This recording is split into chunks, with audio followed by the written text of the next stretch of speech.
create a simple framework that works for you. For me, it's probably talk to 10 customers. And that I think can help you. I think the hardest part is often knowing where to start or what you're even trying to solve for is. So find a framework like that works for you, that focuses on talking to your customers and asking these questions, and let it snowball from there. Coffee's for closers only. So we've established my proposal is sound in principle. Now we're just haggling over price. Let's see how much we're going for on eBay. I mean, it's the same as Dunkin' Donuts. Costs 15 times the price. Today's podcast is sponsored by Jennings Executive Search. I had a great conversation with John Jennings about the skills needed in different pricing roles. He and I think a lot alike. If you're looking for a new pricing role, or if you're trying to hire just the right pricing person, I strongly suggest you reach out to Jennings Executive Search. They specialize in placing pricing people. Say that 3 times fast. Welcome to Impact Pricing, the podcast where we discuss pricing, value, and the data-driven relationship between them. I'm Mark Stiving, and our guest today is Bryan Belanger, and here are 3 things you want to know about Bryan before we start. He is the Senior Director at Technology Business Research. He's also the Senior Director at XaaS Pricing. I assume they're going to pronounce it XaaS or something. We'll find out. And believe it or not, he is the first person ever to use a sippy cup. And I'm not going to tell you why. Welcome, Bryan. Thanks, Mark. And we could probably spend the whole podcast talking about why and how of the sippy cup, but I know we've got some other fish to fry. Exactly. Okay, real quickly, his dad invented it. Now we'll move on. So how did you get into pricing? Yeah, so I started at, as you mentioned, TBR back in 2010. I actually started as an intern. I was TBR is like a Gartner, IDC, Forrester competitor, much more boutique and focused. But I started as a research analyst doing subscription reports in the professional services practice, IT professional services and consulting. There, we started to see a volume of work related to pricing in that area. So started doing it around both a lot of competitive intelligence studies on pricing, but true kind of pricing consulting work as well around rate card analysis and IT professional services. It broadened from there into its own competency within TBR, which it remains today. And then we took it one step further and said, let's launch a kind of a side hustle company out of TBR, focus more on XaaS, as you rightly pronounce, starting at the end of 21. So XaaS is a subsidiary of TBR then?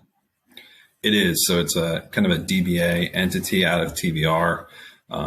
It focused purely. So our work at TBR in pricing spans everything from I've done pricing advisory and research engagements on the price of laying fiber lines for telecom, all the way to like true SaaS consulting. So XaaS is our effort to say all the markets we cover, of which there are about 10, mostly focused on B2B technology. They're moving in the direction of as a service. So this is our effort to create a research platform that's in a consulting platform and a product behind it that's dedicated to that specifically. Nice. And so what does XaaS Pricing actually do? Yeah, so that's something I think we're still trying to figure out. But at its core, our hope, our goal, it primarily is to create a product or a product-enabled service that helps not only big companies with budget dollars to throw at their pricing efforts, but SaaS and XaaS companies of all sizes, from startups onward, to address their pricing challenges through, as you said, a data-driven approach, using figuring out basically through technology and through what's really the root of XaaS is a SaaS product. Today, it's kind of a database. We have visions to evolve it, but take methodologies that are typically delivered through consulting engagements, can be expensive and timely, and figure out how to scale them down so everyone can implement pricing using those data-driven approaches through the products. We do offer services on top of it, like yourself and others would provide, But the goal is to kind of productize pricing consulting as holistically as we can. And so I assume you're trying to sell this to smaller companies than enterprise, right? So let's call them mid-sized companies for the sake of argument. Yep. Mid-size and hopefully even in time lower. Yeah. And so let's pretend that I'm running a mid-sized company. Why do I want XaaS? Why do I want this product?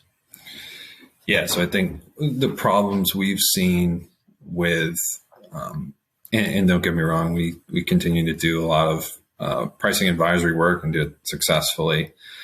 But I think there's a couple big issues, and this could even be a conversation of the research industry more broadly, but I think the budget available to throw at pricing, the timeliness of insight, I think, and the pace at which things change. I think we see a lot of companies, particularly a lot of our some of our companies, for example, are, say, storage vendors that you'd know the names of, and they're trying to move to as a service offerings for their storage or their servers. And they can invest large amounts of time and dollars toward that effort because it impacts $1 billion plus workflow. And there are smaller companies that just can't do that, but we think can benefit from the same methodologies. And we often find too that when we do a study with one of those companies, by the time we deliver it, something's changed in their business. They've reorganized, they've restructured, the champion of the pricing efforts moved to a new role. And so it's already outdated and doesn't have impacts. So we say for those big companies and on downward, if you can deliver something like consulting insight through a product or through a combination of products or product plus service, can you do it more quickly, effectively, and cost effectively to help companies actually make use of it and make decisions off of it in a more continuous fashion. So get specific with me if you don't mind, and if it's okay. Yeah, sure. I'd really like to know, what is a specific problem, a specific KPI, a specific something that you can do for a company so that I can get my arms around what it is that we're actually doing? Yeah. So today it's pretty limited. Again, we're, I think and this is a whole track we could go down around my learnings of building a SaaS product, about pricing SaaS products today. So there's a chunk of, the work we do, certainly if it's a competitive study, but also if it's kind of doing your competitive alternatives piece of your economic value equation, where you have to look at alternatives. And so the product today addresses really that stage. So we capture metrics on over 20,000 companies across what's their pricing model, price level, different packages, what ICPs they serve. So the idea is to at least today, if you're going out to, say, 5, 10 competitives or alternatives as you start to price a product, you can do that in our tool with the data that's already there and it's updated regularly. Or another use case would be just tracking your category more broadly on an ongoing basis and identifying competitive changes for research purposes or for positioning purposes. Got it. That was brilliant. Thank you. So in my mind, I was thinking KPIs like lifetime value or LTV over CAC, things that we would always manage in the subscription business. But what you're doing is way beyond that, where you're actually saying, look, I'm going to go out and gather market data that you probably want to know as you're making these decisions. So it's market data about your competition and what they're doing. So I think that's awesome. Yeah, it's very competition and market focused. I think a blind spot for us that we're starting to think about is incorporation of customer data into that. Obviously, I think for us, customer data, whether it's you're doing interviews or doing a Van Westendorp or whatever methodology or combination of methodologies you are using, you have to do that some way. But also being able to embed that, track it over time. I know everyone has their tools for it, but having a standard way to do it, a standard way to even potentially provision interviews or a survey out of a platform, and incorporate that with the competitor market data is something that's kind of the next thing to crack. But it is very focused on market data, to use a broad term, versus something like a subscription analytics or another tool that would get you LTV CAC or other metrics. Yep. Nice. So most of us in pricing use Van Westendorp and are not fans of Van Westendorp. It's pretty fascinating. I would guess if you're going to do great competitive customer data, if you could somehow implement conjoint, that could be super powerful. Now, obviously you do that for a fee for your clients, but that could be super powerful for what it is you're trying to get accomplished. Yeah, I think so too. I think I share the feelings on Van Westendorp. I think one thing we're even potentially starting with, we find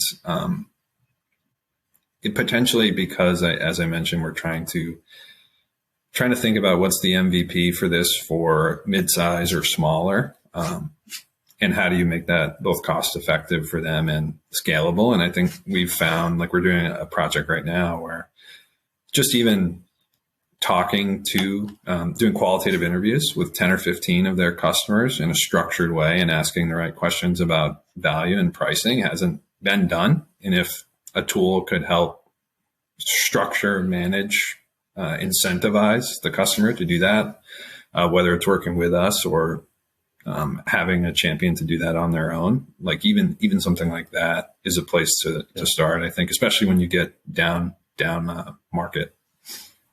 Yeah, if you find a way to systematize that, I would love to see it. One of the things that every company I deal with, and I guess I'm not exaggerating when I say that, they don't really understand how their customers value their products. Yep. I mean, it's a standard problem that companies have. And every time I work with a company, I don't have the standard, oh, here's how we go find that. It's a conversation. It's let's dig deeply to go figure that out. And so if you could find a way to standardize that would be awesome. I'd love to know what it is. Yeah, I think that's what we're after. Like we're doing a project right now where we're doing the interviews. We asked about, like, how do you define, measure, manage, track value? And it's kind of blank stares. And so I think, like, part of at least what we've seen in the past is if you're not even continuously engaging with customers in that way and asking those questions, like, the company's not even thinking about doing that. And so part of it is, how do you just create a platform that makes it as easy as possible for someone who's not a pricing researcher and consultant to start collecting that data? And then I could envision, how do you add on top of that formulas, tools that can extract the insight from that and help them get closer to ask this question to pursue value, or here's you see where I'm going in terms of absolutely, adding an insight layer on top of it. I think there's a lot of great tools that, if you know what to input, you can build, manage, measure, communicate economic value. But I think the gap is in actually finding the parts of the formula to input into those tools. Yes. And I think the biggest issue is that we don't, I say we as in our customers, but we don't understand our customers' decisions well enough to be able to say, here's where they're getting economic value. Yep. And one of these days we'll get there. One of these days we'll figure it out. Yeah, I think I agree. And I think that just the more they'll use this project that is top of mind, because we're delivering a good chunk of it tomorrow, but just building that muscle of talking to customers and understanding, like, that's how I learned, is just doing hundreds and hundreds of interviews and surveys. And I think the same applies to within companies. And so how do you create tools and assets to help that process? Yeah. So let's talk about competition for just a second, because I find this pretty fascinating.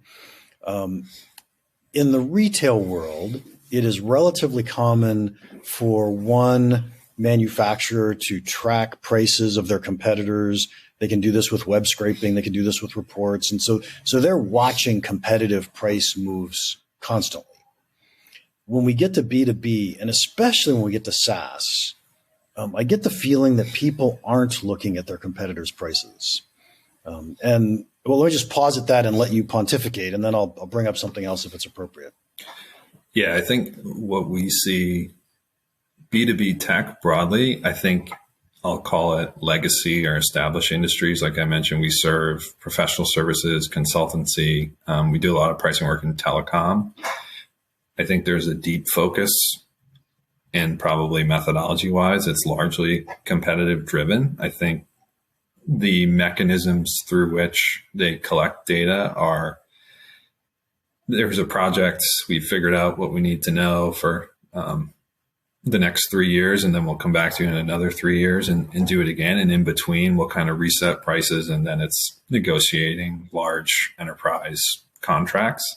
In B2B SaaS, I think you're right. I think one of the learnings of launching and getting this product out there is that competitive and market data is interesting. Like we do a quarterly series with a group called Peer Signal, just looking at like PLG pricing, and people are really interested and engaged on what are good examples in my space, what's the overall. But I think when it gets down to like the nuts and bolts of setting pricing, and is there even a competitive intelligence team, I think it's much less varied and less, it's more what you're saying, I think. Yeah. And when I think about SaaS pricing, especially if you're going to add competition into the story, I think there's a huge difference between existing customers and new customers. Right? New customers are deciding between your product and a competitor's product. So Yep. Now competitive pricing is super important. Existing customers are saying, am I going to stay, or am I going to upgrade or buy more from you? Right. And in those cases, I don't think competition plays as big a role at all. And so do you guys deal with that at all?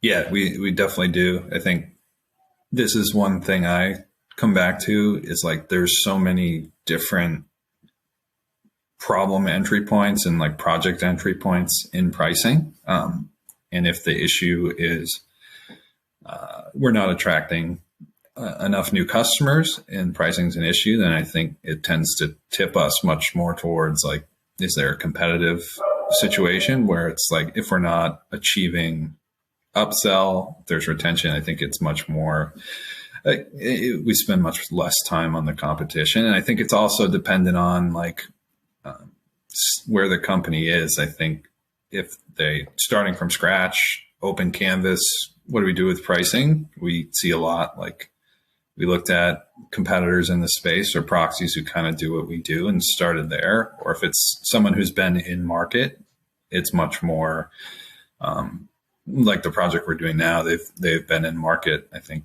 10 years or a little longer. And you look at 5 competitors and they all use a completely different and not even comparable model, much less look at the price level. So it's part of it, but it's way less of a part of it than if it's newer company. The problem is related to a certain type of customer for sure. Yeah. And when companies are just starting out in the SaaS world, winning customers is the only thing that matters.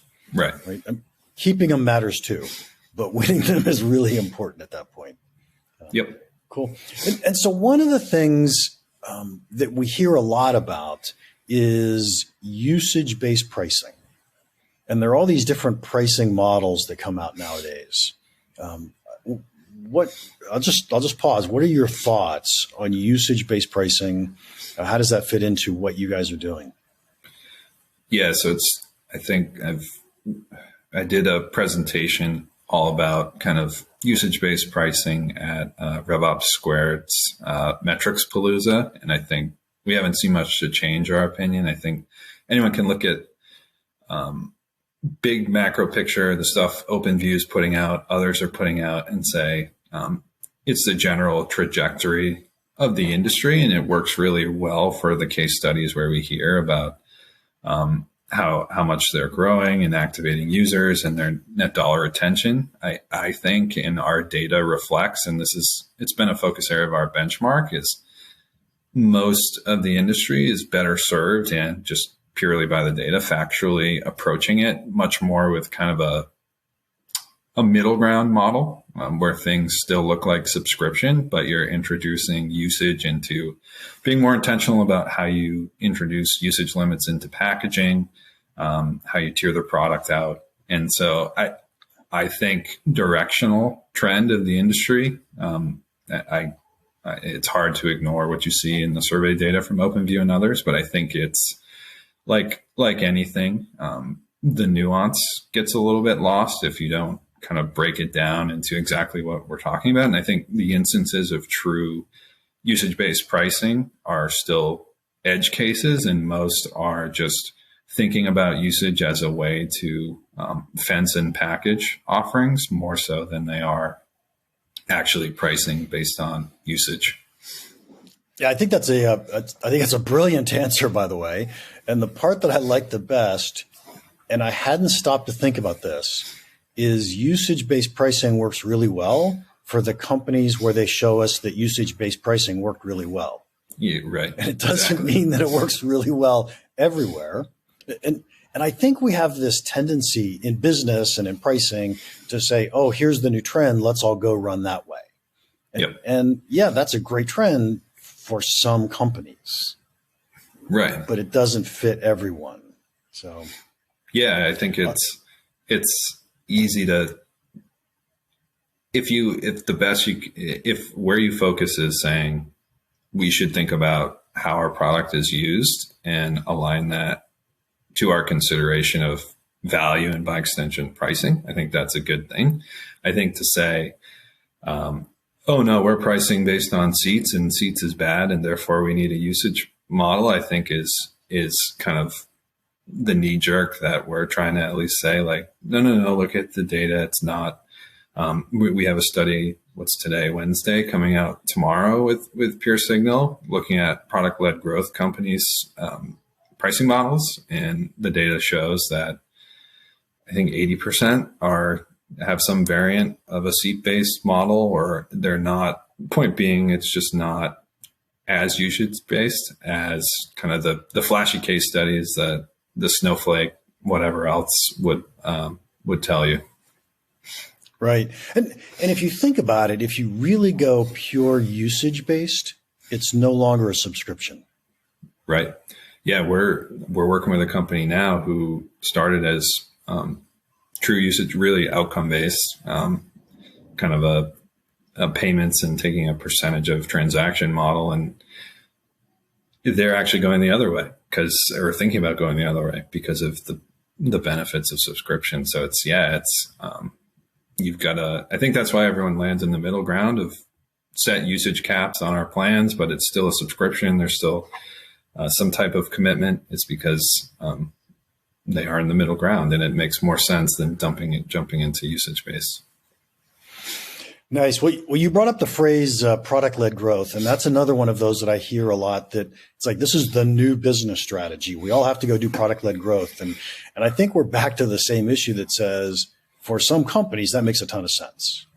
What are you finding, and what do you think about product-led growth? Yeah, I think the same. I like to defer to data. I'm a research analyst by trade, so I think the Pure Signal team overall, their data would suggest that exactly what you said. It works really, really well for some. For most, it's how do you take the piece parts of this strategy and introduce them into a hybrid model that works best. I think from a pricing perspective, the same is true. If you look at OpenView's tenets of product-led growth from a monetization perspective, it's monetize based on usage, monetize after delivering value. And those are good tenets to keep in mind. But like we were just talking about, it's not going to work for everybody. It doesn't mean you need to rush out and offer a free or freemium approach. If it doesn't work for your customers, it really comes down to who you're targeting, what they value, how you engage with them. all those things. And so I think, like anything else, take it for the secular trend it is, watch it, understand, learn, but don't jump in and try and change everything just because it's what worked for the people it worked for, as you said. Yeah. So the thing that I love about product-led growth is, imagine a company that was built on a sales organization. So there's sales-led growth. It's not really product-led. If they start thinking about product-led growth, it is going to tend to make their product better. It's going to tend to make it easier for customers to get to value faster, to perceive value. And so I think it makes sales easier and may reduce some of their sales costs. But it's really, can you just think about how do you make your product better for your customers? And that's probably driving a lot of product-led growth. Yeah. I think, just to use an example from our backyard, so research has traditionally been a very sales and enterprise-driven approach. That's how ours is. I think if anyone's talked to a Gartner rep, they know that.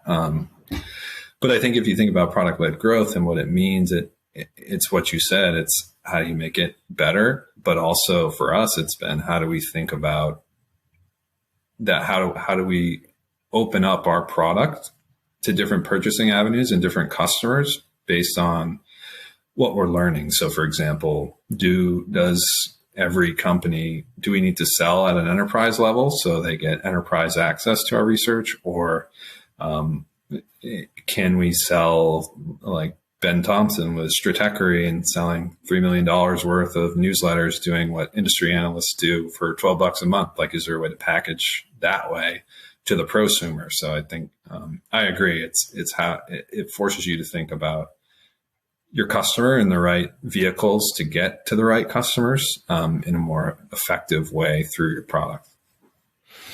And do you think of your XaaS pricing product as product-led growth for your consulting business?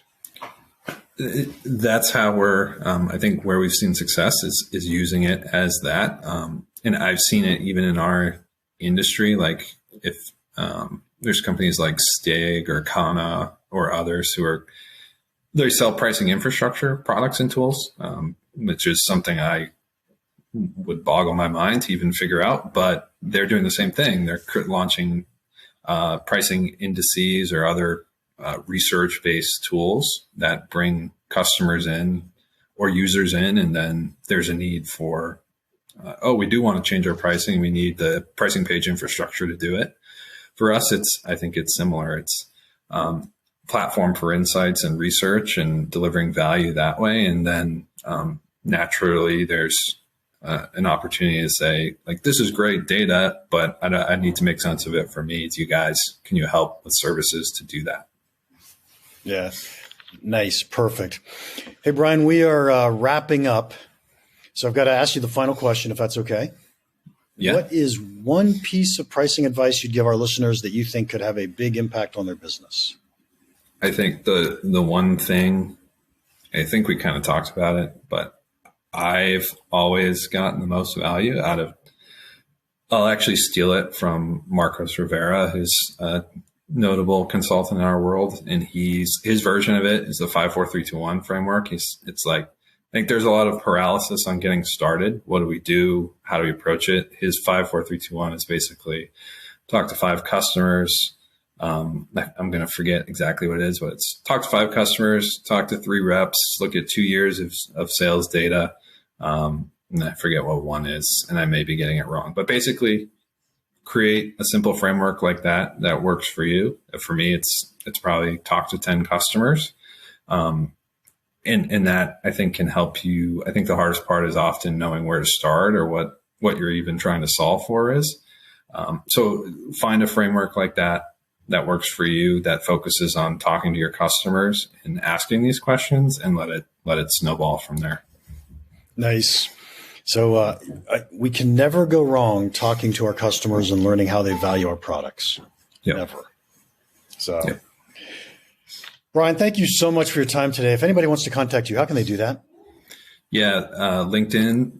I'm fairly active on there as much as I can as a I'm not great at social media, but you can find me there on Twitter as well, just under my name, or shoot me an email, Bryan at XaaSpricing.com, and can connect there. Perfect. And to our listeners, thank you so much for your time. If you enjoyed this, would you please leave us a rating and a review? I cannot believe how hard it is to figure out how to leave a review on a podcast. So we've signed up for ratethispodcast.com/impact pricing. They will give you instructions on how to get to whatever version you're using. And although I don't have a new podcast review, I do have a new book review I'd like to share with you from T.W. Move. He wrote excellent resource subscription pricing best practices. Some business books I read get stacked away or donated. For a few others, I add Post-it note tabs and write up my own Cliff Notes version. Win, Keep, Grow definitely goes into my latter category with practical and straightforward frameworks, KPIs, and examples of best practices. Some people think of subscriptions simply as a pricing method, but Professor Stiving deconstructs the subscription business model and advises on how to find the right levers to optimize customer lifetime value. I highly recommend it. Thank you, TW. And when I was looking this up, I noticed that Win, Keep, Grow is only $2.99 on Kindle right now. And I want to know who sets the pricing for that. So go get a copy of that book if you don't have one yet. And finally, if you have any questions or comments about the podcast or about pricing in general, feel free to email me, mark@impactpricing.com. Now, go make an impact. Thanks again to Jennings Executive Search for sponsoring our podcast. If you're looking to hire someone in pricing, I suggest you contact someone who knows pricing people. Contact Jennings Executive Search.